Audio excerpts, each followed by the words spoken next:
The film opens with a tense scene. A young girl is shown walking alone, badly injured and terrified. She is carrying a gun and a bag full of money, staring at the bag again and again as she struggles forward.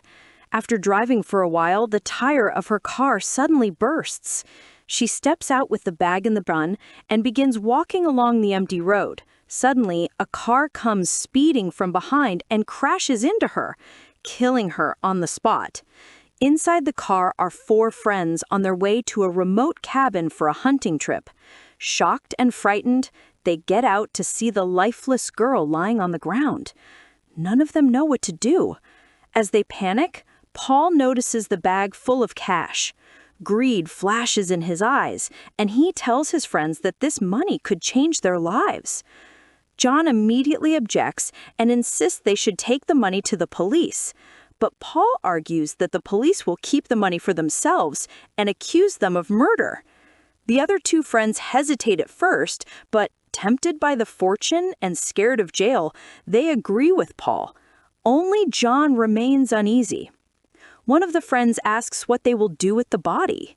Paul coldly suggests that once they reach the cabin, they will bury it deep in the forest and then divide the money among themselves. They load the girl's body and the bag into their car and prepare to leave. Just then, a police car arrives. The officer is actually searching for the same girl. Paul calmly instructs everyone to stay quiet so the officer won't suspect anything. The officer examines the girl's abandoned car, then approaches them and starts asking questions. Paul claims they haven't seen any girl and explains that their car broke down suddenly. The officer eyes their brand new vehicle and doubts the story. He asks to take a closer look. Fearing discovery, Paul secretly picks up the girl's gun and points it at the officer. His friends freeze in horror and beg him to put the weapon down. But Paul panics and shoots the officer dead. The others are shocked and speechless. Paul quickly orders them to leave the officer's body where it is, so it will look as if the missing girl killed him and ran away. They drive off toward the cabin, now with 2 deaths haunting them. When they arrive, the place is silent and surrounded by dense forest. John is deeply troubled and avoids talking to anyone. 2 of the friends start digging a pit to bury the girl's body, while Paul sits inside counting the money, eager to divide it. John secretly calls his wife, who scolds him for not answering her calls all day. He lies, saying he is fine and will return after the hunting trip. Meanwhile, another man named Sidney reaches the spot where the girl's car is still parked. He examines it carefully and notices the blood on the ground. Realizing what has happened, he drives straight to the cabin. The friends are in the middle of burying the body when Sidney suddenly appears, startling them. Paul demands to know who he is. Sidney calmly replies that they have something of his, a bag full of money. He tells them to return it, and he will leave without harming anyone. Confused about how Sidney found them, Paul points a gun at him and orders his friends to search him. Sidney carries no weapon. He repeats his request for the bag, promising to walk away quietly. Paul presses him, asking how he tracked them down and whether anyone else knows. Sidney smiles and says he knows everything about them, and even more than they realize, which is why he advises them to hand over the bag and end this. His calmness unnerves them. Suddenly, strange noises echo from the forest. The friends suspect Sidney might have men hiding in the woods. John and another friend grab their guns and go to check. Paul asks Sidney how many people are out there. Sidney replies that he came alone, but Paul doesn't believe him. He drags Sidney to the basement and ties him up. Out in the forest, John and his friend discover animal traps set along the path. While inspecting them, they spot a man nearby. Seeing the guns, the man panics and tries to run, but they capture him and bring him back to the cabin. Paul interrogates the stranger, demanding to know where his companions are. Crying in fear, the man insists he lives nearby and knows nothing about what they are talking about. Please let me go to my daughter and wife. I have not done anything. The man's voice was trembling with fear, and it was clear he was telling the truth. John looked at him and said softly, "Look at his condition. I don't think he knows anything." But Paul's eyes were cold as he replied, "He has seen us now. If he goes to the police, all 4 of us will end up in jail. That is why we have to kill him. This time, someone else will have to do it." John's friend hesitated, his face pale. Unwillingly, he whispered, "I will kill him." The man fell to his knees, begging for his life, tears streaming down his face. John's friend raised the gun, but his hands trembled so badly he could not pull the trigger. Then Paul stepped forward, pointing his gun at him and forcing him to shoot. Out of helplessness, John's friend fired, and the man collapsed lifeless on the ground. Shock washed over him as he realized he had just killed someone. John quickly began disposing of the body while Paul went to Sydney. Sydney looked at him with anger and disgust. "You killed an innocent person," he said. "You knew he was innocent. Now you're enjoying the thrill of haunting people. This isn't about saving yourself anymore. It's an addiction." Paul froze, surprised by Sydney's words. When John came inside, Sydney warned them again. "I'm telling you for the last time, give me my money and I will leave." Paul's friend suggested, "If we give him a part of the money, there should be no problem." But Paul refused. Sydney calmly said, "I don't want to share. Either I take everything or nothing." Paul raised his gun to Sydney's head, but Sydney only smiled faintly. "You can't kill me," he said quietly. "And why don't you tell your friends about California?" Paul stiffened in shock. "How do you know about that?" John looked at him suspiciously. "What happened in California?" Paul tried to avoid the topic, but finally confessed, "Last year, during a business trip, I met a girl. She came with me willingly, but the next morning she threatened to accuse me of rape if I didn't give her money. In a fit of rage, I killed her. Then I chopped her body into pieces and disposed of it."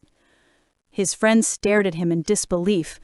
Paul insisted, "I was scared. I did it to save my life." Meanwhile, John's friend, filled with guilt and anger, stormed into the basement and pointed a gun at Paul. "Because of you, I killed a man," he shouted. Paul coldly reminded him, "You volunteered." The friend froze in shock, and Paul used the moment to snatch the gun and beat him. John and the others tried to stop him, but when he refused to calm down, Paul's friend struck him with the gun, knocking him unconscious. When Paul woke, he found himself in the basement with Sydney. Upstairs, John and Paul's friend discussed the cursed bag of money. John said, "We'll hide it in the forest until we figure out what to do. Ever since this bag came into our lives, we've lost our humanity." In the basement, Sydney whispered to Paul, "Your friend has taken the money and left. He won't include you in his plan." Rage filled Paul as he ran after John. But before he could reach him, John's friend shot Paul, and he fell to the ground. Believing him dead, the friend went to the basement and broke down in tears. Sydney looked at him coldly. "Crying won't change anything. You didn't want to kill that man, yet you did. Now you've shot your own friend. Do you think tears will wash away your crimes?" In the forest, John found a hollow tree and hid the bag of money inside. Meanwhile, Paul, alive but wounded in the shoulder, dragged himself behind a tree. He now knew his friends had turned against him. Sydney continued to provoke Paul's friend. "Do you trust John?" The man nodded. Sydney leaned closer. "You think this money will give you a better life, but it destroys everyone. Give me my money and I'll let you live." But the friend ignored him. As John made his way back to the cabin, Paul appeared and aimed his gun. "Take me to the bag, or I will shoot you." John threw his own gun aside. "I'm tired of all this. If you want the money, I'll take you there." On the way, John cleverly led Paul toward an animal trap. Paul's legs snapped into the metal jaws, and he screamed in pain as John grabbed the gun and ran back to the cabin. Breathless, John told his friends everything. Paul's friend insisted, "He's still our friend. We can't leave him to die." Sydney interrupted, "You still have a chance. Give me my money." When Paul's friend threatened Sydney again, Sydney revealed a chilling truth. "I know everything about you and how you're betraying your friends." Before he could finish, the friend shot Sydney in the head. Suddenly, a strange, piercing sound filled the air, making their ears bleed with pain. Later, they returned to the forest to retrieve the bag. Paul, who had survived, silently followed and picked up John's discarded gun. Along the way, John asked his friend, "Are you hiding something from me?" The friend lowered his eyes. "Yes, forgive me. I've been having a relationship with your wife." John's face twisted with rage. "I treated you like a brother and you betrayed me?" He raised the gun, but couldn't pull the trigger. Instead, he said coldly, "We'll take the money, and after this, I never want to see you again." Back at the cabin, Sydney suddenly opened his eyes. He was alive. He was never human. In the forest, John, his friend, and Paul reached the tree where the money was hidden. John's friend suggested they go back for Paul, but the friend snapped, "Forget him. He's probably dead." At that moment, a gunshot rang out. Paul had been watching them and killed the friend instantly. John and his remaining friend ducked behind a tree. John's friend called out, "Paul, we're your friend. We were coming back for you. I'm dropping my gun. You drop yours too." John warned him not to trust Paul, but he stepped out anyway, holding the bag. Then he saw something that froze his blood. Sydney standing behind Paul, alive. The bag slipped from his hands. Confused, Paul fired, killing John's friend on the spot.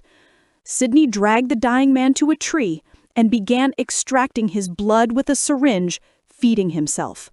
In that moment, the horrifying truth was revealed. Sydney was a vampire. He looked at the dying man and said, "You humans are like dogs. Throw a piece of meat to dogs and they fight their own pack. The only difference between you and animals is money.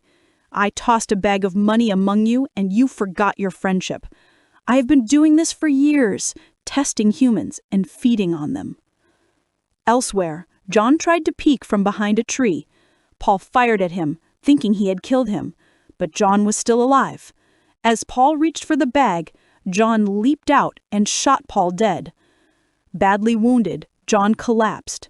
Sydney appeared beside him, offering his own blood. "Drink," he said with a dark smile. "This is my gift. With it, you will never die.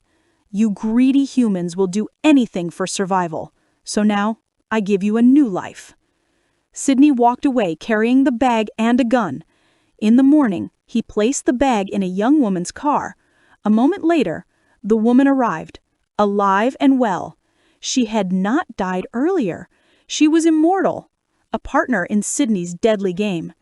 Together, they had been testing and hunting humans for years, collecting blood for themselves. Nearby, two unsuspecting strangers discovered a bag full of money, their eyes lit with greed, unaware they were about to become the next victims. And finally, we see John. He was alive too. Transformed by Sydney's blood, he had become immortal and was now part of Sydney's dark mission.